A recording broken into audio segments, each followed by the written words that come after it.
We all know who Wonder Woman is, the female superhero, one of the trinity of DC Comics.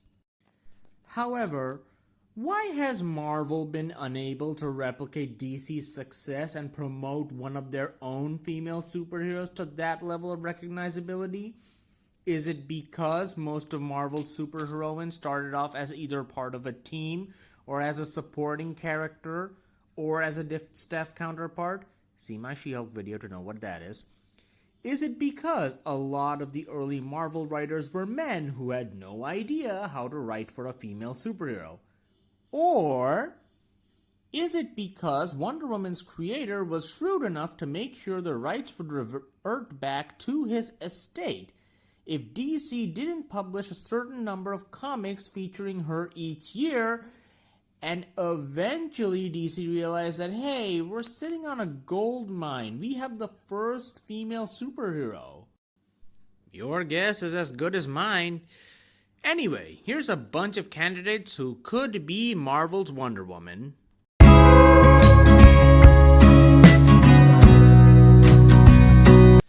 I already covered Nat's history in a video I did a few years ago, so check out the details of her history in that one.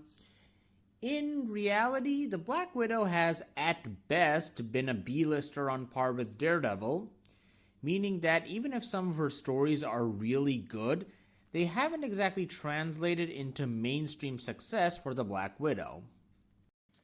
That is, until the Marvel Cinematic Universe decided to make her the first main female superhero of said cinematic universe, and even had her be a founding Avenger.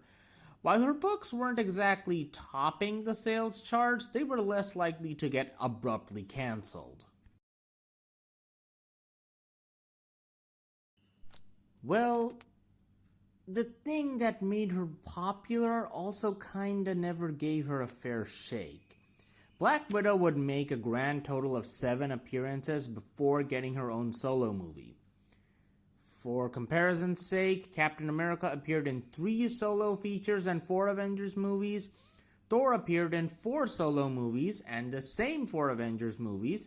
And Tony Stark appeared in 3 solo movies, 4 Avengers movies, the 3rd Captain America movie, and the 1st Spider-Man movie, and has kind of had a major influence over the entire MCU.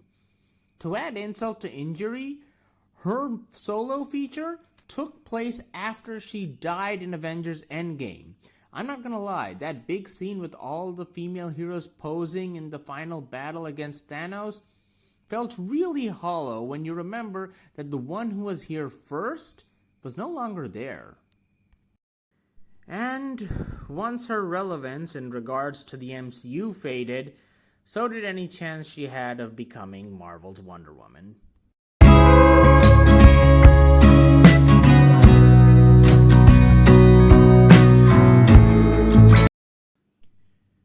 Oh, Shulky.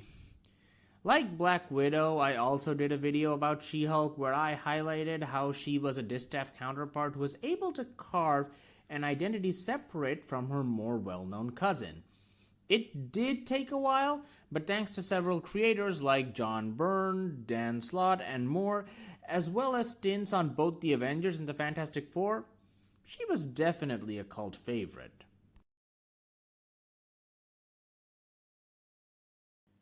Remember that thing I said about her being a distaff counterpart who no longer needed her cousin's help to stand out? Yeah, that sadly only applied to the comics, where Bruce showed up for her first issue, gave her a blood transfusion, and left, only making sporadic appearances since. But in other media, you still needed to establish who she was, and as nobody was greenlighting a She-Hulk show, she wasn't getting a chance to stand on her own 2 gamma-powered feet until 2022. So, there was a She-Hulk show on Disney Plus, and I didn't watch it. Not for any reasons that you may think. Between the pandemic and the sheer amount of things that want my eyeballs on them, I pretty much only watch random stuff on YouTube nowadays.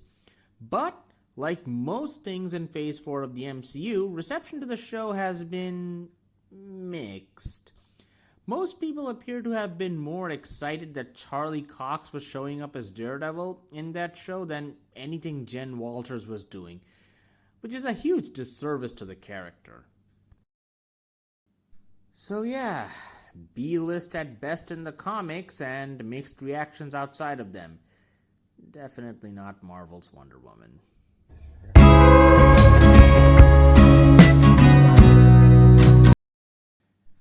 I actually also have a video on Storm, which is one of my earlier videos.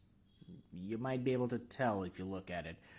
For more newer readers, Storm being here might even surprise you, as you may be aware of Storm being a member of the X-Men or the love interest of Black Panther, at not really much else.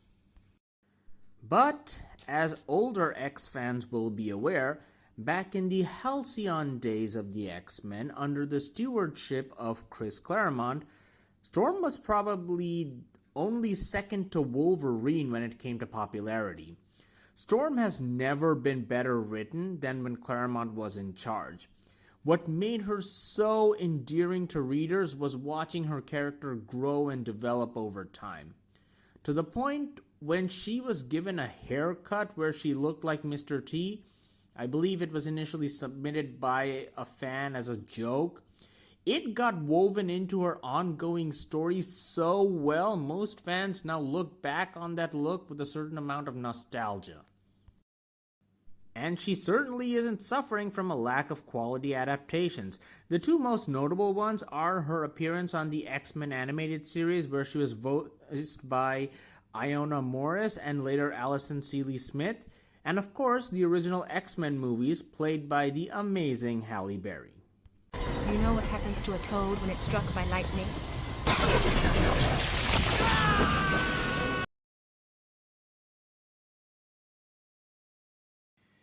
See, Storm suffers from something I like to call team syndrome, meaning that a character is so integrally woven into being part of a team that most of their character development happens as part of said team.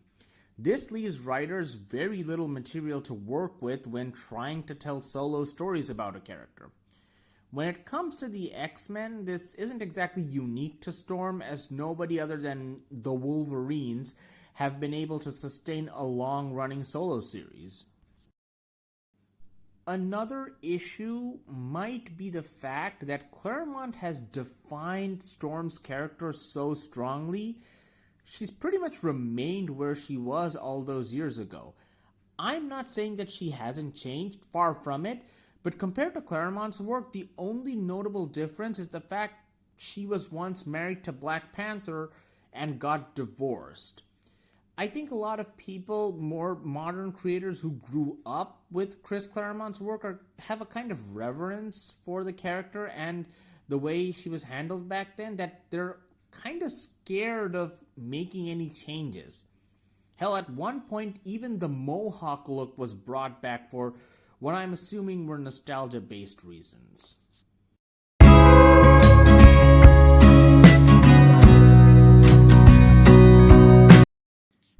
Carol has had an interesting history, to put it mildly.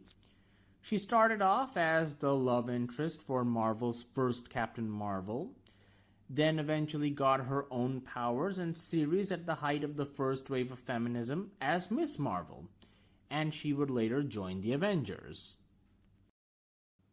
where things would go oh so horribly wrong. Let's just say Avengers 200 is considered one of the worst comic books in history for what it did to Carol Danvers, and leave it at that. There'll be a few links in the description by other creators if you want to know what exactly I'm talking about. It's not relevant to this video, so I'm just avoiding it. The things that happened in Avengers 200 might have sunk Carol for good, Except she would be saved by the man we talked up in the previous section, Chris Claremont. He had written a huge chunk of Carol's solo series and was horrified by what had happened to her. He would bring her on the X-Men and boost her to unseen levels of power as the Binary. However, she would remain a C-list character at best, if still somewhat popular thanks to writers like Brian Reed, until Marvel gave her a new series in 2012, where she would finally take the name Captain Marvel, and would pass on the name Miss Marvel to Kamala Khan, so there's very little chance of her backsliding into her previous role. Written by Kelly Sue DeConnick and warmly received by fans, it would seem Marvel finally had their Wonder Woman. Well, for starters, they kept canceling and re-releasing her solo series with new number ones, which would sell well, but ultimately drop and stabilize. At which point they would cancel the series and release it again for that sweet, sweet number one sales boost. Even if you're a fan, there's only so much you can take. And there's no way you can get non-comic readers invested with these tactics. Then Civil War II happened. While that event was a massive slap in the face for most of the characters involved, the fact that this was an event specifically meant to focus on Carol meant she got the bulk of the negative reception. Again, links in the description if you want to know more about that. And finally, in 2019, she got her own movie, which crossed $1 billion, but kinda felt like a Phase 1 or Phase 2 MCU movie, at least to me, where the goofy hero would quip and the serious love interest female character would roll her eyes at his silliness. Except this time they decide to make the serious female character the main character without a silly character to bounce off of. Time will tell how the sequel to Captain Marvel, coming out this year as of this video, The Marvels, will do. Except they're also kind of... it's not just her movie anymore. Yeah, Captain Marvel is now sharing the spotlight with both Miss Marvel and the character of Monica Rambeau, who was also initially Captain Marvel, and then her name got changed to a lot of things like Photon, Pulsar, and whatnot. So, yeah, let's see, I guess.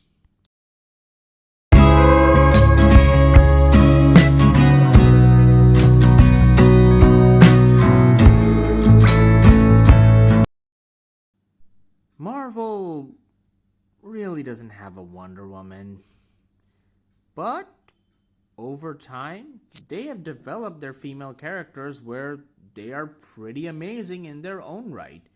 Depending on which era of Marvel you're reading, it's very likely you'll see either one of the four I talked about or someone else getting the spotlight. But, like last time, I want to know from you. Who do you think is Marvel's leading female superhero? Is there someone you think Marvel should promote more? Or used to promote a lot and stopped doing so, like I feel they did with Storm?